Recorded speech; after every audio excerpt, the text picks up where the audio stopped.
নবীজির অসংখ্য হাদিস বর্ণনা করেছেন। হাদিসের রাবী হলেন হযরতে আবু হুরায়রা রাদিয়াল্লাহু তাআলা আনহু। হযরতে আবু হুরায়রা রাদিয়াল্লাহু তাআলা আনহু তিনি বন্ধু পেটের খিদায় অস্থির হয়ে গেলেন। হাদিস শরীফের মধ্যে এসেছে পেটের মধ্যে পাথর বাঁধলেন, তারপরেও খিদা মিটে না। হঠাৎ করে তিনি রাস্তার মধ্যে চলে গেলেন সাহায্যের জন্য। তিনি রাস্তায় নামতে দেরি, এই রাস্তায় আমার নবী হাঁটতে শুরু করলো। নবীজি হাঁটতে হাঁটতে হাঁটতে হাঁটতে আবু হুরায়রাকে দেখে তিনি মুস্কি হাসি দিয়ে দিলেন।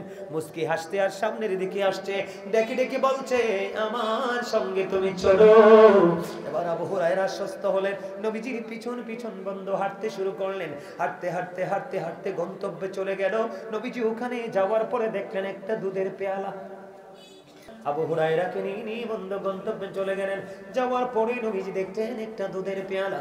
নবীজি জানতে চাইলেন এই দুধের পেয়ালা কোত্থেকে আসলো। ও বন্ধু, নবীজিকে জানিয়ে দেওয়া হলো, ইয়া রাসূলুল্লাহ, ইয়া হাবিবাল্লাহ, নবী গো, এই দুধের পাত্র আপনার জন্য, দুধের পেয়ালাটা এসেছে হাদিয়া। এবার নবীজি যখন শুনতে পারলেন এটা নবীজির জন্য হাদিয়া এসেছে, নবীজি একটা ডাক দিয়ে বললেন আবু হুরায়রাকে, যাও যাও সুফফাবাসীদেরকে ডেকে নিয়ে আসো। সুবহানাল্লাহ বলেন না কেন? দুধ কয় পেয়ালা? দুধ হলো এক পেয়ালা। প্রথম দিকে কিন্তু আবু হুরায়রা দুধের পেয়ালা দেখে খুশি হয়ে গেছে। ও নবী গো, আপনার কাছে আপনার সাথে এসে তো আমার লাভ হয়ে গেল। ওই দুধের পেয়ালা খেয়ে আমি পরিতৃপ্ত হয়ে যাব, পেটের খিদা আমার আর থাকবে না। নবীজি যখন বলল যাও না সুফফাবাসীদেরকে তুমি ডেকে নিয়ে এসো, এবার আবু হুরায়রা চিন্তা করতেছে, গভীর চিন্তায় নিমজ্জিত হয়ে গেছে। একটা দুধের পেয়ালা, এটাকে আমি খাবো না, নবীজি খাবে নাকি সুফফাবাসী খাবে? আইরে মনে মনে চিন্তা করতেছে, লাভ তো হবে না। বন্ধু এবার সুফফাবাসীগণ আসতেছে, নবীজি দুধ দিচ্ছেন।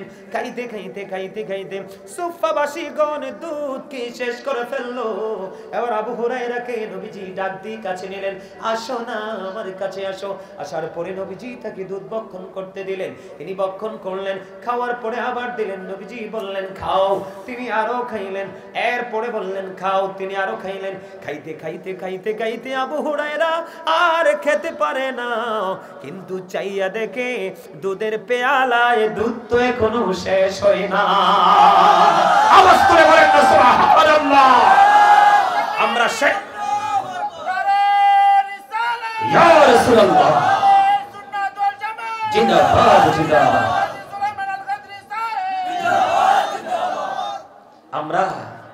আমরা এমন নবীর গোলামি করছি, যেই নবী আমরা যখন হতাশ হয়ে যাব তখন আমাদেরকে আশার আলো দিবে। কথা বল না কেন?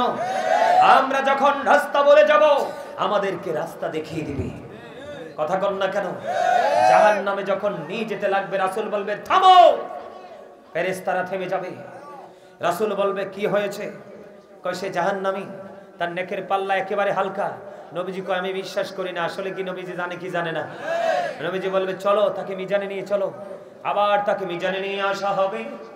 আসার পরে বন্ধু নবীজি সাদা একটা কাগজের টুকরা তার নেকের পাল্লাটার মধ্যে দিয়ে দিবে। তার নেকের পাল্লাটা বাড়ি হয়ে যাবে।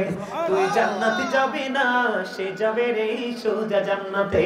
হুজুর এই ছোট্ট কাগজের টুকরাটা কি গো? এটা মূলত কোনো কাগজ নয়।